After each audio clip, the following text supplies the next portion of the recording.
Nah, sekarang manfaatnya. Ini belum masuk ke filosofinya ya, masih praktis-praktis. Manfaat hidup minimalis yang pertama, hemat waktu, tenaga, biaya. Ini jelas ya. Semakin sedikit yang kita miliki kan semakin sedikit alokasi waktu, alokasi tenaga, alokasi biaya untuk barang yang kita miliki. Yang kedua, mengurangi stres. Ini tidak perlu dijelaskan. Tadi banyak ilustrasi bagaimana punya banyak hal ya resikonya banyak. Potensi stresnya lebih tinggi. Kemudian memberi ruang dan waktu untuk hal yang lebih penting. Kayak tadi misalnya kalian yang males ngurusi akuarium tapi punya akuarium, akhirnya kan waktu, tenaga, fokus ke situ. Akhirnya kepikiran.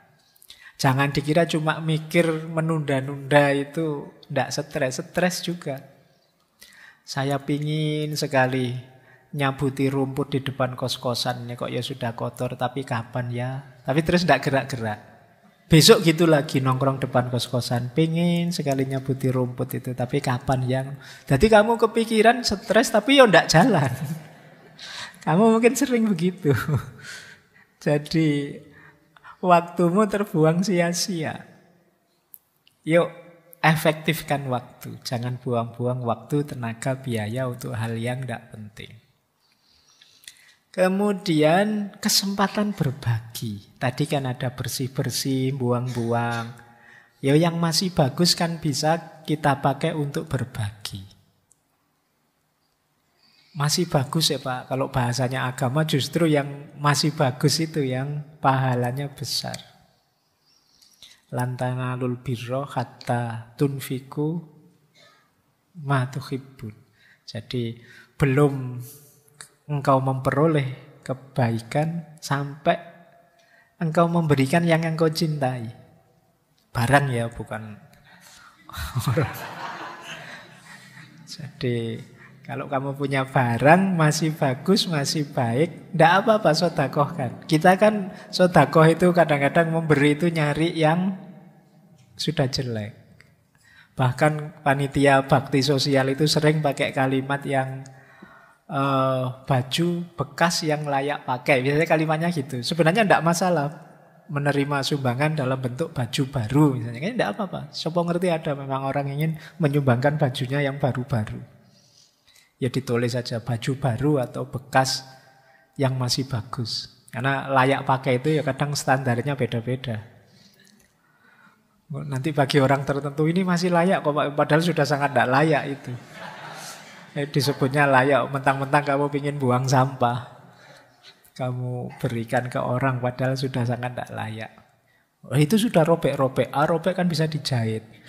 Warnanya pudar, tidak masalah, bisa buat sehari-hari. Sepatunya kamu pengen buang barang. Nah, yuk ada kesempatan berbagi. Terus jangan lupa ramah lingkungan. Barang yang tidak ada gunanya dalam jumlah besar itu kan nama lainnya sampah. Jadi sadar atau tidak sadar kita itu banyak menyumbang sampah. Ada yang sampah yang sudah kita taruh di tempat sampah, ada sampah yang masih kita simpan di lemari kita, di laci kita. Kita sebenarnya ya kontributor sampah yang luar biasa. Maka ayo latihan minimalis. Nah, manfaat yang lain meningkatkan produktivitas tentu saja. Kemudian meningkatkan kebahagiaan hidup karena rasa khawatirnya kecil. Ya kayak tadi loh, kamu punya barang baru, barang bagus, itu kan khawatirnya lebih besar. Barang kesayangan khawatirnya lebih besar. Tapi kalau kamu simpel-simpel saja, hidupmu santai saja, barang-barangmu juga biasa-biasa saja, secukupnya, khawatirnya juga lebih kecil.